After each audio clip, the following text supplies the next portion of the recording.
This is the real case of Lane Graves, 2016, Florida, USA.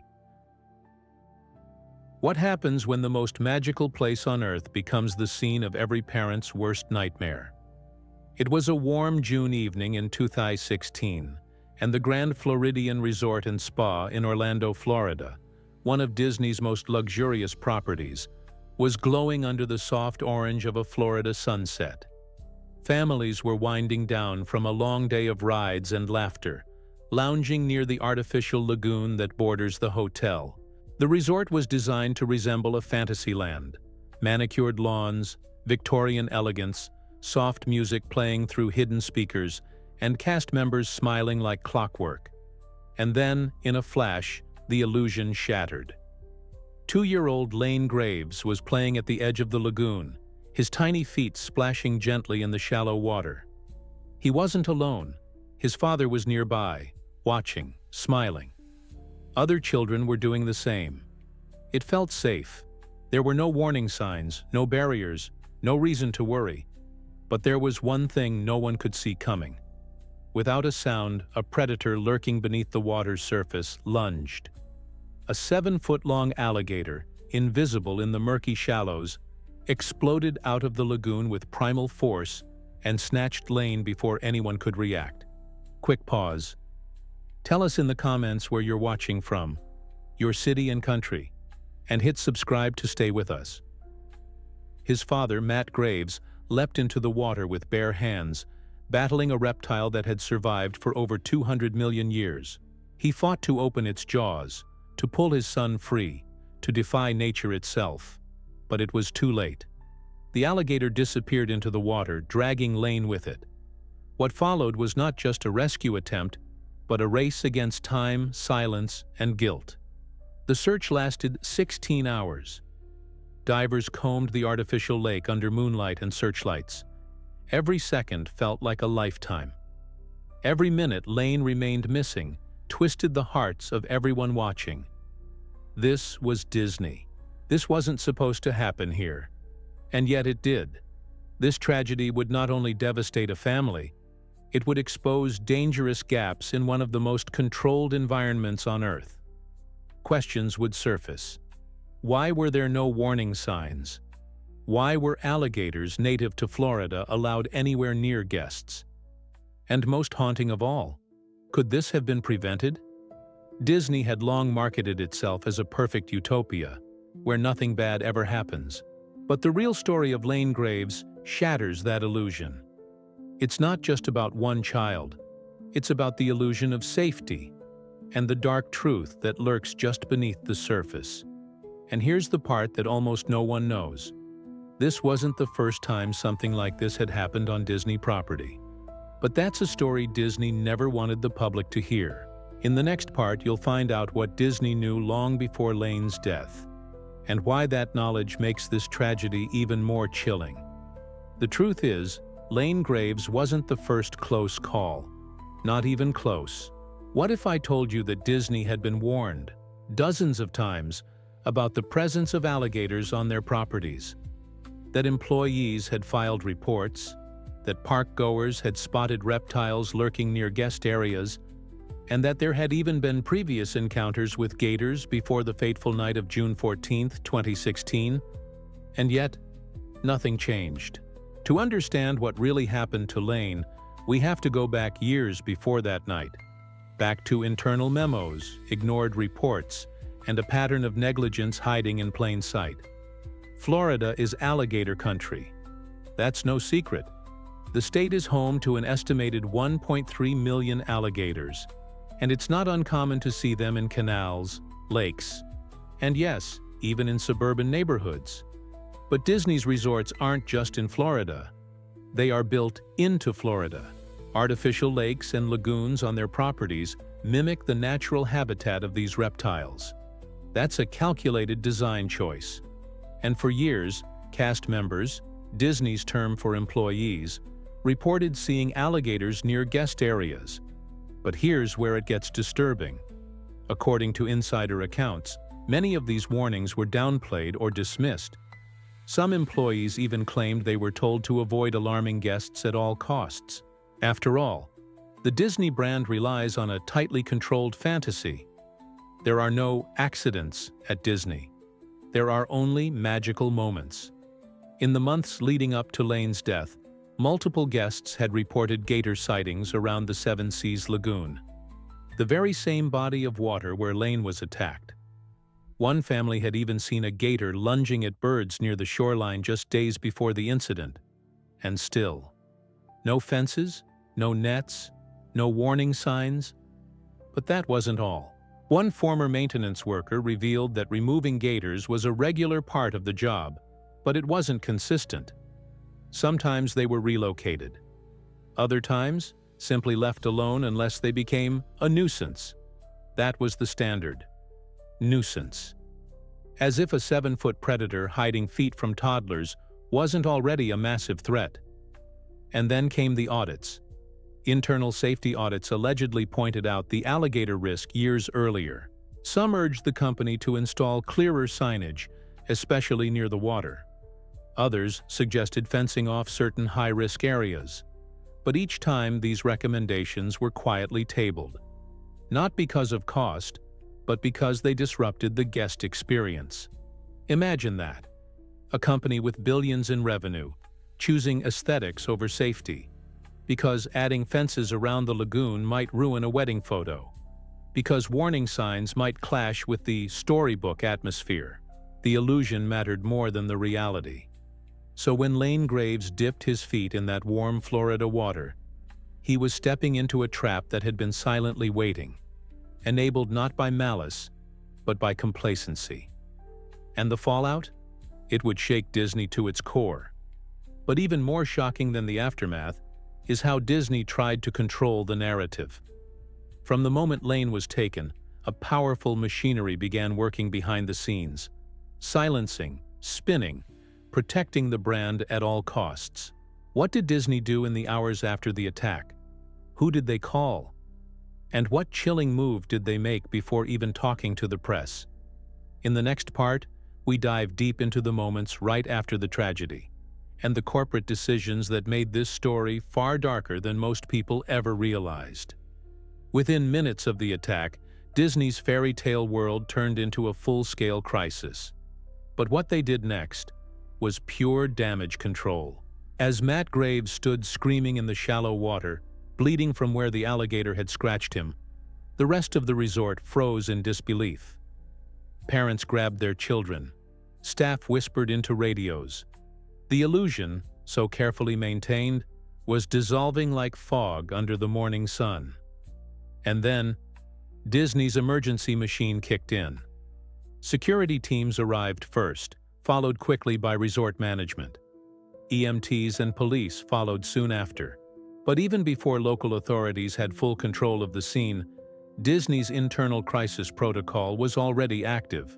Not to help the family, though gestures would be made, but to contain the narrative. Inside a boardroom just steps from Cinderella's castle, top executives were briefed. They knew immediately.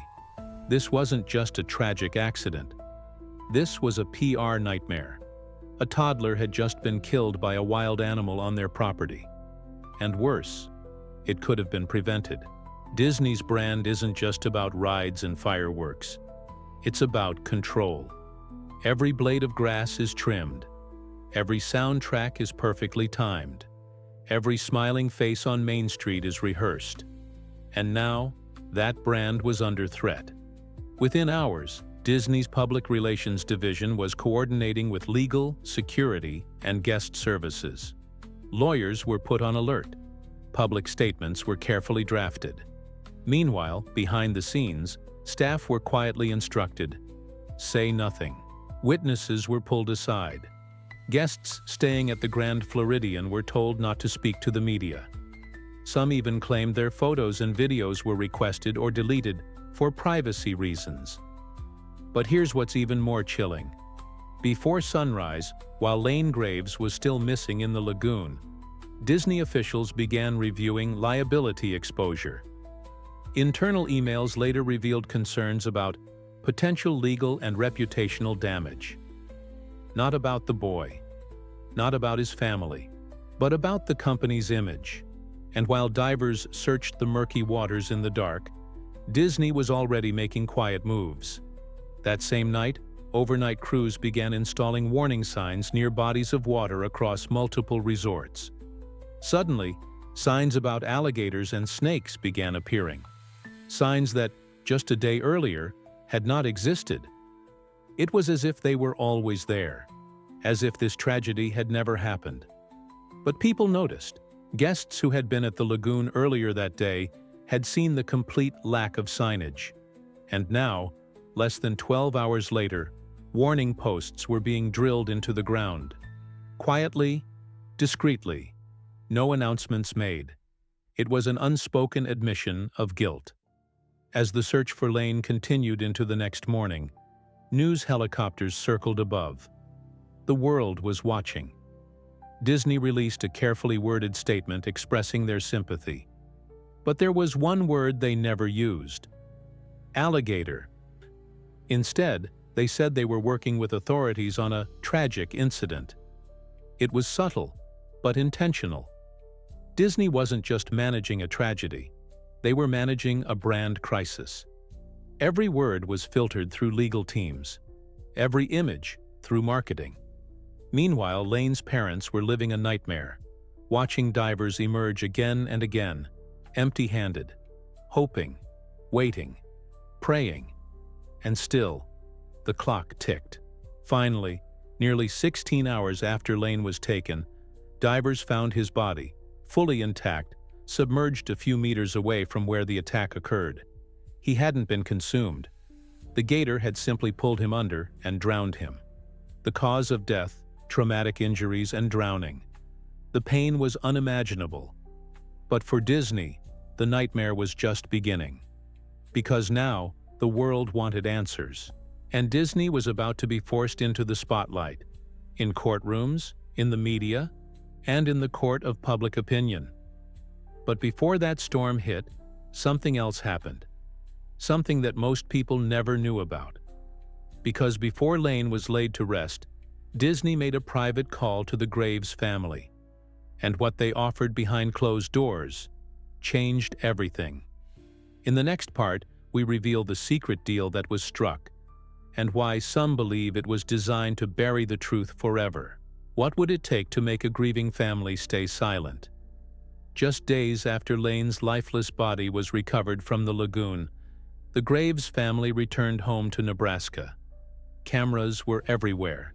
Journalists camped outside. The public, heartbroken, demanded accountability.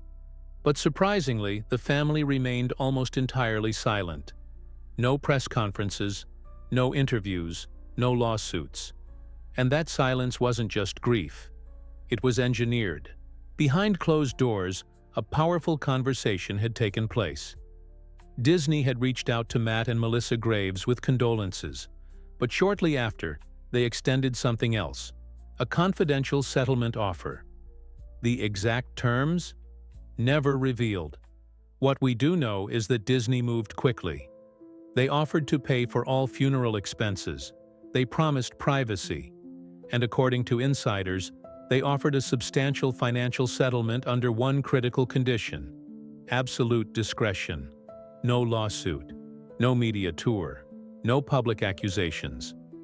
In legal terms, this is called a non-disclosure agreement, an NDA, and it's not uncommon. Major corporations use them all the time to prevent stories from spiraling into public relations disasters. But in this case, it served another purpose: to contain the narrative.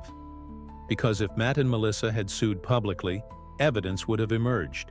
Photos, videos, internal memos, testimonies from Disney employees about prior gator sightings, audits that had been ignored. All of it could have come to light in a court case. But with a settlement, everything stayed in the dark. Some say Disney did it to protect the family's privacy. Others believe it was a calculated move to bury the truth, fast, quietly, and permanently. But even with that deal, the public wasn't satisfied.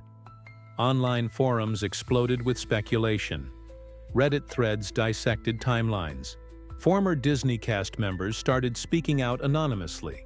sharing stories of gator encounters and management indifference. Then came the pressure. Florida wildlife officials reported they had captured and euthanized 6 alligators from the Seven Seas Lagoon following the incident. None of them were conclusively identified as the killer, but that didn't matter. Disney wanted the problem removed, not solved. Removed. At the same time, the company launched a massive internal overhaul. Dozens of new warning signs appeared overnight across all Disney resorts in Florida. Fencing and barriers were installed. Even longtime attractions that bordered natural water sources were re-evaluated. All of it done with quiet efficiency. No press release, no apologies. But for all their damage control, there was one thing Disney could never erase: the public's memory of that night. Lane Graves became a symbol, not just of tragic loss, but of corporate negligence. And though his family chose silence, others began asking louder questions. Why were there no warnings when the risk had been reported for years? Why was Disney allowed to manage its own wildlife issues without oversight? And perhaps most haunting of all, what if Lane had been your child? The tragedy exposed something far more frightening than a single accident. It revealed a system built on illusion, a place where even predators could hide, as long as they didn't disrupt the magic. But Lane's death did disrupt it, and that disruption would lead to quiet policy changes, internal panic, and an eerie silence from a family who had every reason to scream. Still, there was one final twist, one act that the Graves family took, privately and without cameras, that left even Disney stunned. Because Lane's parents didn't seek revenge, they didn't seek fame.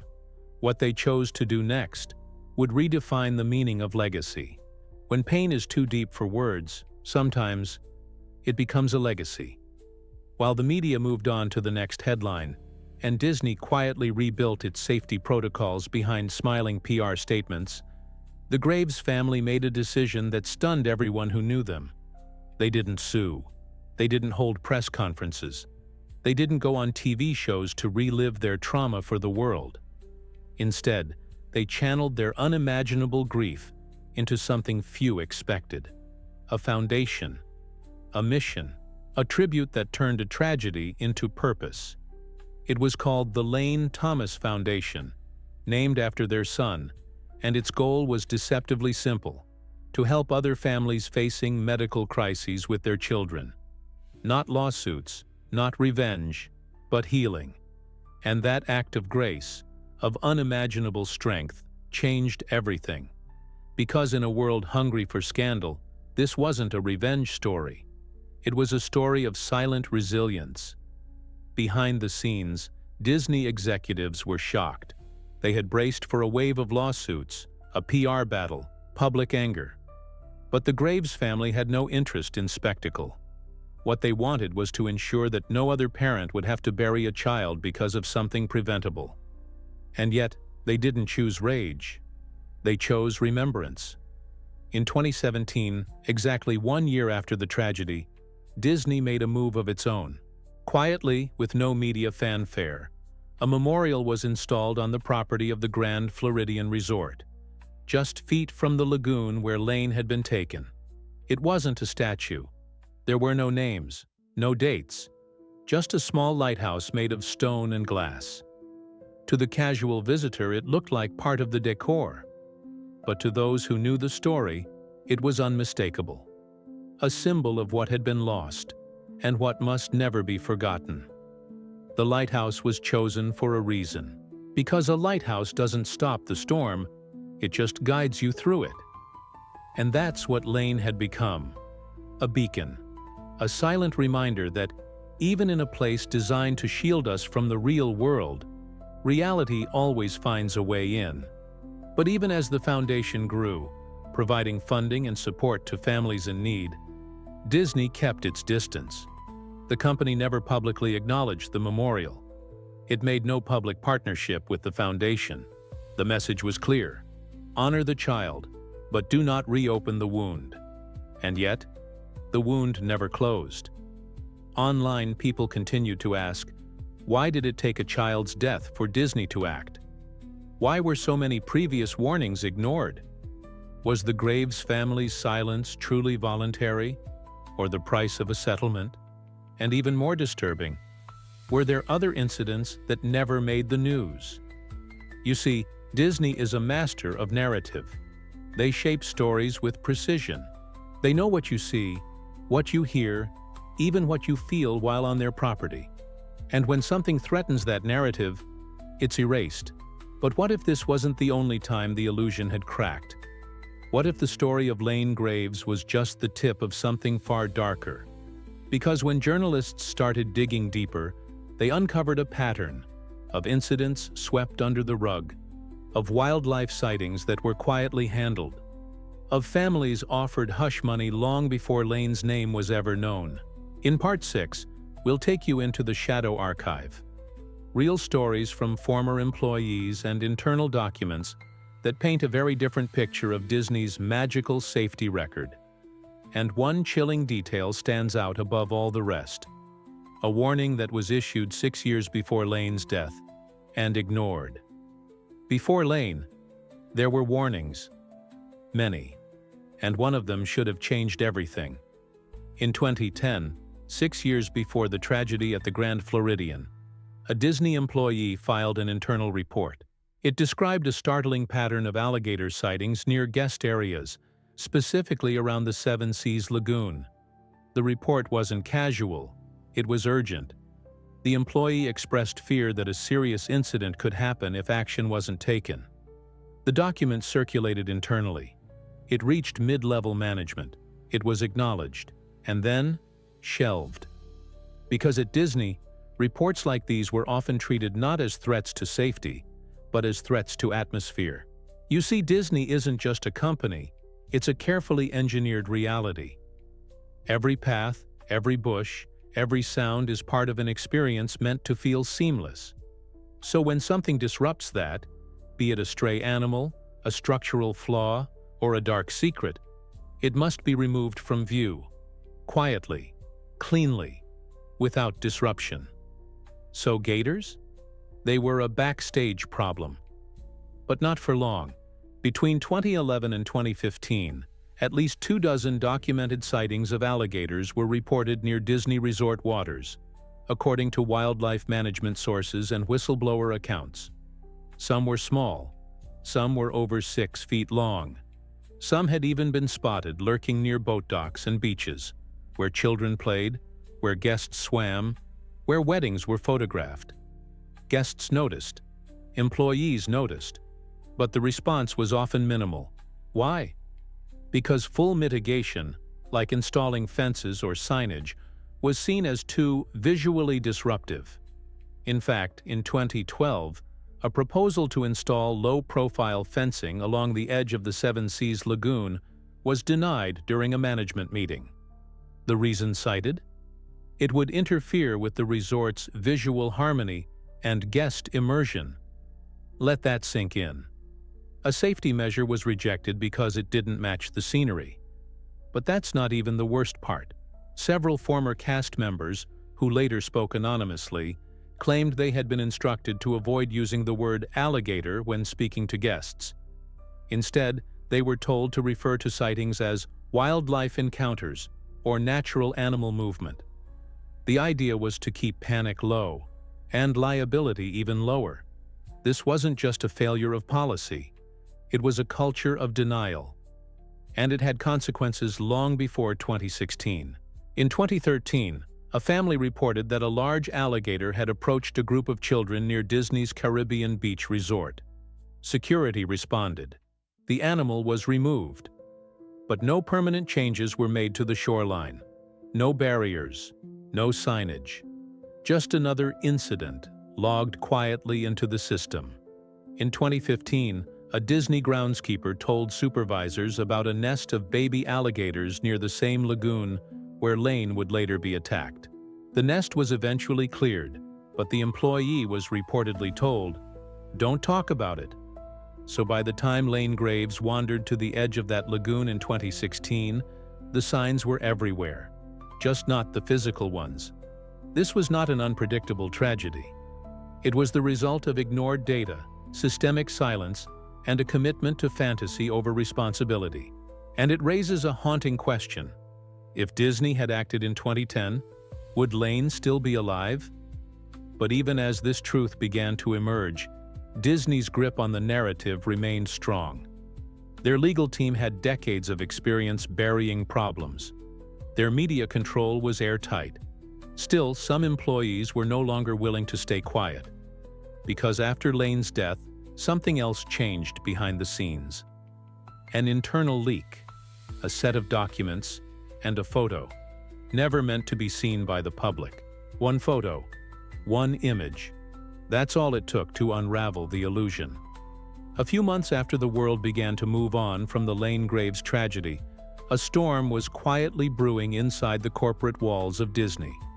While the company had released carefully crafted statements and implemented rapid surface-level safety changes, not everyone within the organization was willing to live with what they knew. One anonymous employee, whose identity remains protected to this day, had access to internal safety reports, wildlife logs, and archived maintenance records. But what they found wasn't just paperwork. It was a photo, a single image, captured in 2015, nearly one full year before Lane's death. It showed a massive alligator, half submerged, less than 10 feet from a guest beach area at the Grand Floridian Resort. The image wasn't from a guest. It was taken by a Disney security staffer during a routine patrol. The gator's size was estimated at over 7 feet. What made the photo damning was its timestamp and location, both clearly documented in the file metadata. It had been saved, reported, and filed away. According to internal procedure, this type of incident should have triggered a site review and safety assessment. But no changes followed. The photo was quietly locked in a digital archive, flagged as internal use only. And so the alligator was not removed. The beach was not closed. And the illusion of safety rolled on. The whistleblower who found the image held onto it for months, torn between loyalty to the company and the growing burden of truth. But something snapped when they visited the Memorial Lighthouse, Lane's tribute, quietly installed just feet from where the image had been taken. According to sources close to the situation, the employee emailed the image to an investigative journalist under strict conditions of anonymity. The file was authenticated. Metadata confirmed. It was real. When the image surfaced online, leaked onto forums, Reddit, and eventually picked up by alt-news outlets, it sent shockwaves through the Disney community. It was visual proof that Disney had known, not just in theory, not in vague memos or abstract risk assessments. They had seen it, measured it, documented it, and done nothing. Disney's response? Silence. They never publicly acknowledged the photo. No comment, no statement. Internally, however, a full digital sweep was initiated.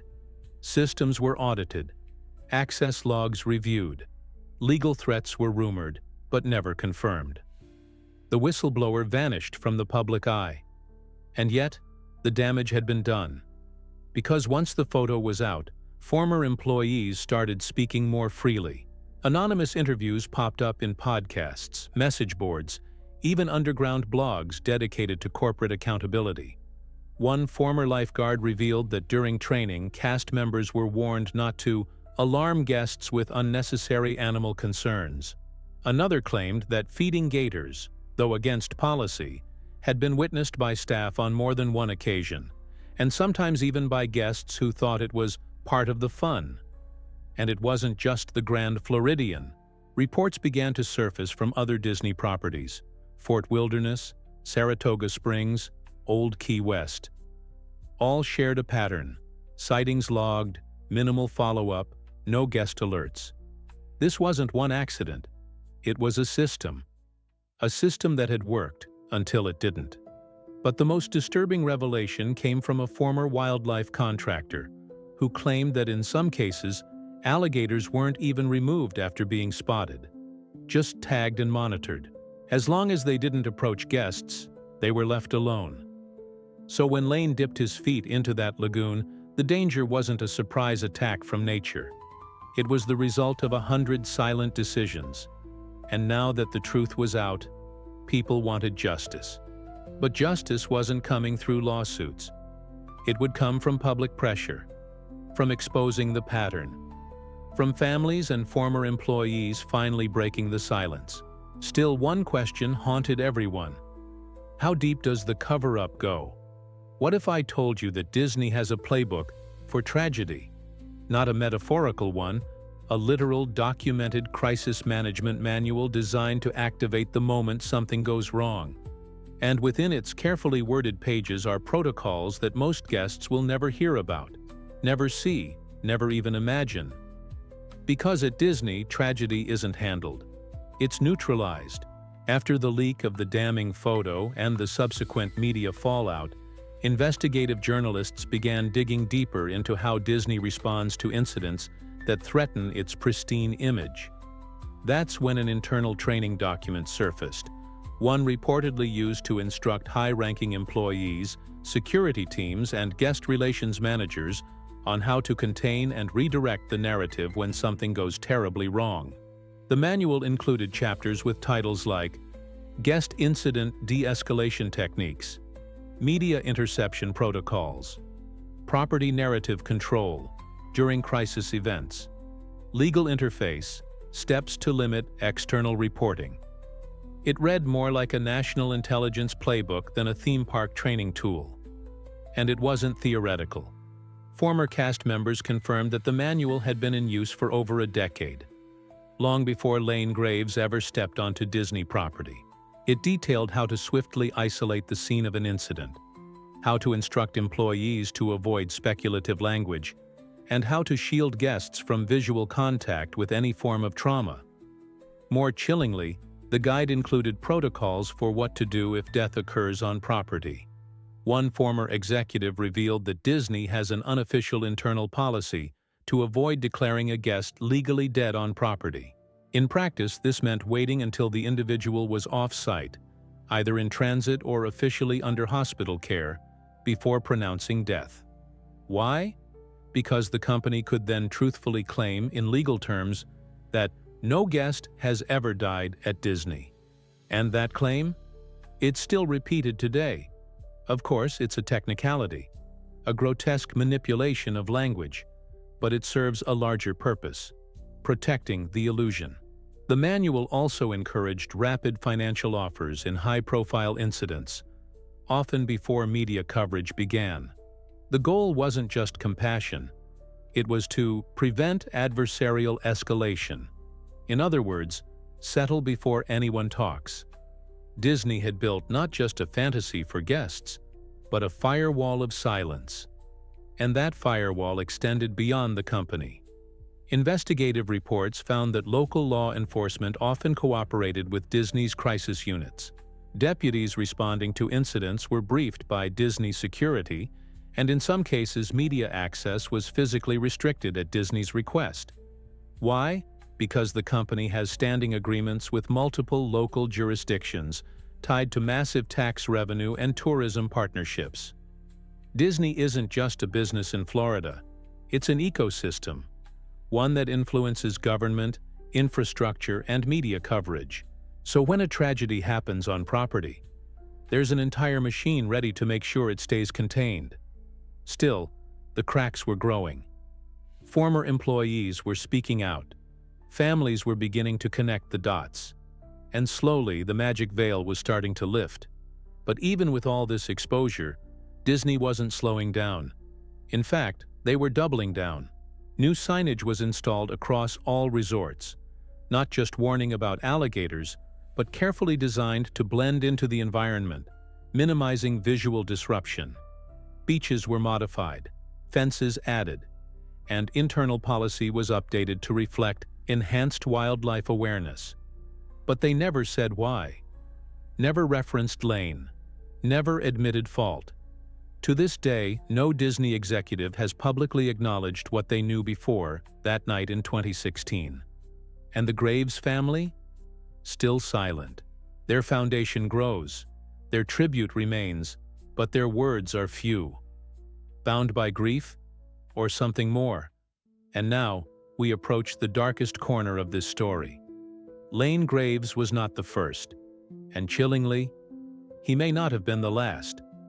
As the public focused on the 2016 tragedy, Disney's carefully managed narrative created a powerful illusion that this was a freak event, a one-in-a-million anomaly, a heartbreaking but isolated moment that no one could have predicted. But when investigative reporters began combing through state wildlife records, internal Disney incident logs, and eyewitness accounts from over the years, a darker reality began to take shape. Lane's case had gone public because it couldn't be hidden. But what about the others that could? The first troubling report dates back to 1986, 30 years before Lane's death. A boy was bitten by a small alligator while wading near Fort Wilderness Resort. The incident was reported to security, and the gator was removed. No injuries serious enough for hospitalization, no headlines. The family was quietly compensated with park perks and upgrades. The story vanished. In 1992, a tourist from the UK claimed she saw a gator on the walkway near Disney's Port Orleans resort. She took a photo and informed staff. According to her later blog, she was told by a Disney representative that alligators are not a danger here. It was likely a log. The image mysteriously disappeared from her camera roll after a technical assistance visit from Hotel IT. That's not an isolated claim. Other guests over the years have described situations where they were discouraged from discussing wildlife sightings, or their accounts were quietly erased. Some chalked it up to poor memory or coincidence. But after Lane's death, these memories returned with new weight. In 2001, an anonymous nurse claimed that a child was treated for puncture wounds consistent with a small alligator bite at a nearby hospital. When the parents were asked for details, they became visibly nervous and said, "We don't want trouble with the hotel." No police report was filed. The deeper you look, the more patterns emerge. A 2007 maintenance log describes a large gator observed multiple times behind Beach Club Resort. No guest contact, removed 3 weeks later. The delay? Pending visual confirmation of threat level. Again, no warnings posted. No barriers added. And perhaps most eerily, a former Disney security manager claimed that in 2014, 2 years before Lane's death, a resort guest filed a report stating an alligator had followed her toddler within feet of a beach area near the Polynesian Village Resort. The child was unharmed, and Disney issued the family a courtesy credit. That's it. All of these events were quiet, handled quickly, handled internally. Most never made the news. Why? Because Disney's control over its narrative doesn't stop at fences and fairy tales. It extends to legal settlements, NDAs, and soft silencing. When something happens that could damage the brand, they move swiftly. Isolate the family, compensate generously, avoid lawsuits, and, above all, never admit fault.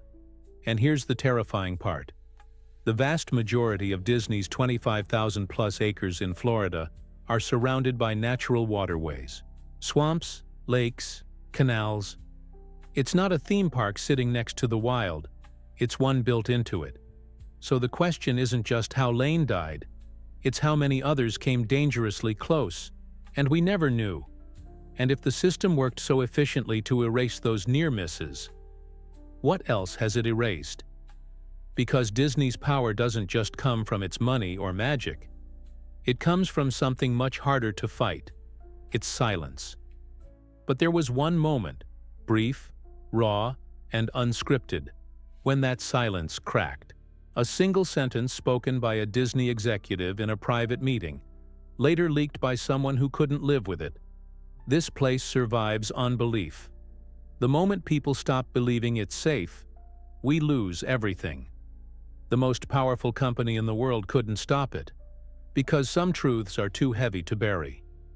On June 14, 2016, Lane Graves, a smiling, curious 2-year-old boy from Nebraska, went on vacation with his family to the most magical place on Earth. By sunrise the next day, he was gone, dragged into the murky waters of the Seven Seas Lagoon by a predator that shouldn't have been there. A predator that had been seen, reported, ignored, and after 10 chapters of cover-ups, whistleblowers, corporate silence, and cold strategy, we come to the final question. Why did it take a child's death to wake up the most meticulously controlled place on the planet?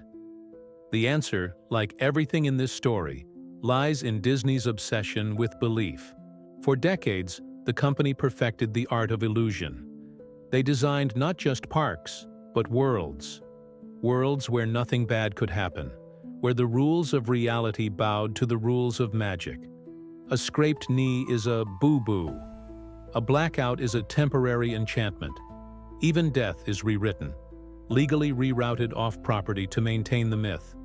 And for decades, it worked. Families came, laughed, spent, trusted. But Lane Graves' story shattered that, not just because of what happened, but where it happened. On the shores of a 5-star Disney resort, just steps from the beach where parents sip cocktails and take family portraits at sunset. And suddenly, people looked harder. They noticed the fences that weren't there before. They asked about the new signs warning of alligators. They wondered why, if Disney was truly caught off guard, they had a crisis protocol so sophisticated it could roll out changes overnight, without a word of public accountability. But Lane's legacy didn't end with questions, because in the months and years that followed, something rare happened. Disney changed, quietly, reluctantly, but undeniably. Fencing was added, sightlines were trimmed, wildlife monitoring was increased, dozens of private safety reviews were commissioned, entire departments were reorganized around guest environmental safety, and perhaps most importantly, no child has been harmed by an alligator on Disney property since. Lane changed the rules of the game, but at what cost? His family never sought attention, never asked for justice in front of cameras. They turned inward, building a foundation that today helps hundreds of families every year facing pediatric health crises. Their lighthouse stands not just as a memorial, but as a silent indictment of everything that went unsaid, of everything that could have been done sooner, and of everything that must never be forgotten. Because the truth is, Lane didn't vanish into the dark by accident. He vanished into a system, one built on the idea that nothing can go wrong, until it does. And when it does, the silence can be louder than the screams. This isn't just the story of a tragedy. It's a reminder that even in a world built to escape reality, reality always finds a way in. And sometimes it leaves behind a lighthouse.